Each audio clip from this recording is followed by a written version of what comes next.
Good morning, everybody. Welcome aboard. My name is Maureen, and we are on board Daisy. Now, as we begin our journey, I need to ask everybody to please remain seated. Keeping your hands, arms, fingers, toes, head, nose, elbows, knees, shins, silly pins, eyebrows, lips, and chins. In other words, everything inside the boat for me at all times, please. Now, before we can enter Storybookland, we must first enter the gaping jaws of Monstro. But fear not, my friends, for Monstro was the very same world as Monster Geppetto and Pinocchio. But Pinocchio was a very brave and resourceful lad.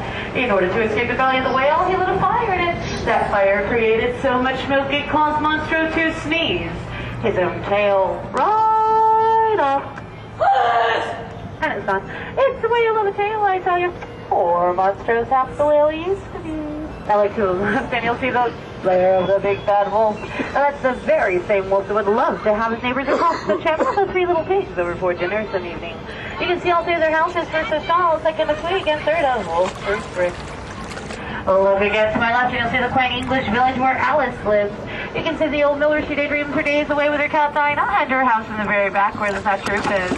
Follow the path from her house down to Reese's White Mailbox and you found the burrow of the White Rabbit, where you too could have a wonderful adventure in Wonderland. Down the center is a London park where Peter Pan took Wendy, Michael, and John on their flights to Neverland, where no one never grows up. And directly ahead is Agrabah, city of mystery and enchantment.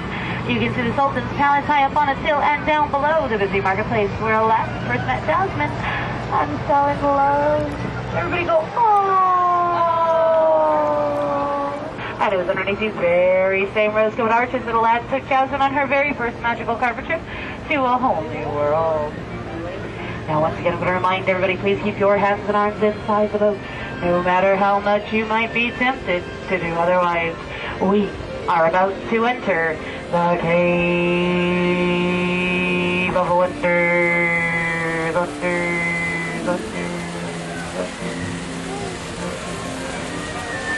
Yes, this very same cave where Boo created so much havoc because he couldn't keep his hands to himself. All the treasure here is enchanted, the most enchanted being the genie's lamp on its church. But before you jump up and grab that lamp and make your wish, you might want to think about who is going to come out of it. I have it on pretty good authority. It's going to be Jafar, and he's not exactly someone I trust to grant me any wishes. On our right-hand side, you'll see the forest cottage of Snow White and the Seven Dwarfs, as well as the line up in the hill where the dwarfs live. So while they work to get their chance, then roll. And on our left, you'll see the blue and white stately chateau where Cinderella once lived with her wicked stepmother and two evil and jealous stepsisters. But her luck has changed recently.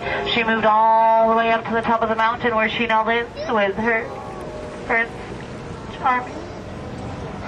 Oh, it's just like a fairy tale story, really. On our left-hand side, you'll see an unusual and unique giant patchwork quilt. You can see the giant stitches that hold it all together.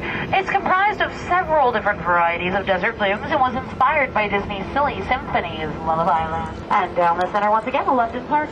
Just in case you might have missed it the first time around.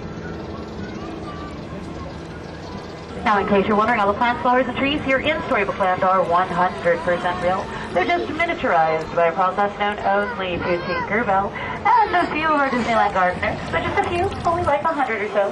Now look to the water's edge on the left, and you'll see the modest little home of Mr. Mole from the Woods and the Willows. Now, Mr. Mole just happens to live right next door to his good friend down his neighbor, Mr. Toad, in Toad Hall. Unfortunately, though, we can't stop to visit Mr. Toad today. He's out in Fantasyland somewhere on a wild ride. Now we've got 3 Dutch Mills Center, Mill being the most famous. We're giving shelter to all the animals in the vicinity during a very fierce winter storm in Disney's movie, The Old Mill.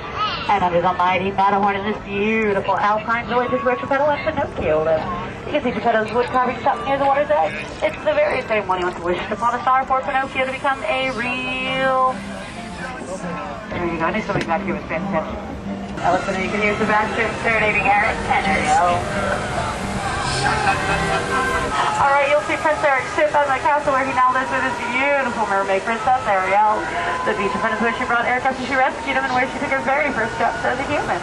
Now look very carefully behind the waterfall, as you just might be lucky enough seeking Triton's undersea kingdom of Atlantica. That's where Ariel spent her youth as a little mermaid. And that concludes our journey here in Storybookland. I'd like to thank you for joining me, and I'd like to wish you a very wonderful day here at Walt Disney's Magic Kingdom.